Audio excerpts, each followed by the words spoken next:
ভারত থেকে অবৈধভাবে বাংলাদেশে পুশিন করার চেষ্টা প্রতিহত করেছে বর্ডার গার্ড বাংলাদেশ বিজিবির সদস্যরা।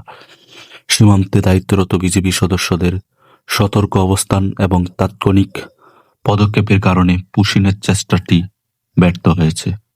এই সময় পুশিনকৃত 3 জন নাগরিক দুই দেশের মধ্যবর্তী শূন্যরেখায় আটকে পড়ে এবং পরিস্থিতি মোকাবেলায় বিজিবি সর্বোচ্চ সতর্ক অবস্থানে রয়েছে।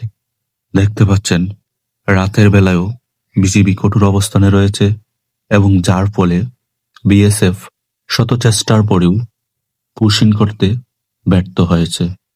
পুশিংকৃত নাগরিকরা সীমান্ত শূন্যরেখায় রাতের বেলায় অবস্থান করছে এবং মানবতর জীবনযাপন করছে এবং পুশিংকৃত নাগরিকদেরকে যেন বাংলাদেশের অভ্যন্তরে পুশিং করতে না পারে তার জন্য বিজিবি সদস্যরাও রাতের বেলায় সীমান্তে নজরদারি আরো কঠোরভাবে বৃদ্ধি করেছে এবং শক্ত হাতে পুশিং প্রতিহত করছে।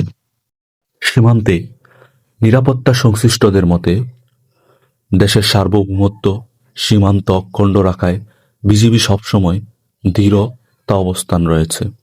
অবৈধ অনুপ্রবেশ কিংবা পুশিনের যে কোনো প্রচেষ্টা প্রতিহত করে বাহিনীটি সর্বদা প্রস্তুত। সীমান্তে নিরাপত্তা সংশ্লিষ্টদের মতে দেশের সার্বভৌমত্ব সীমান্ত অখণ্ড রাখায় বিজিবি সবসময় দৃঢ়তা অবস্থান রয়েছে। অবৈধ অনুপ্রবেশ কিংবা পুশিনের যে কোনো প্রচেষ্টা প্রতিহত করে বাহিনীটি সর্বদা প্রস্তুত।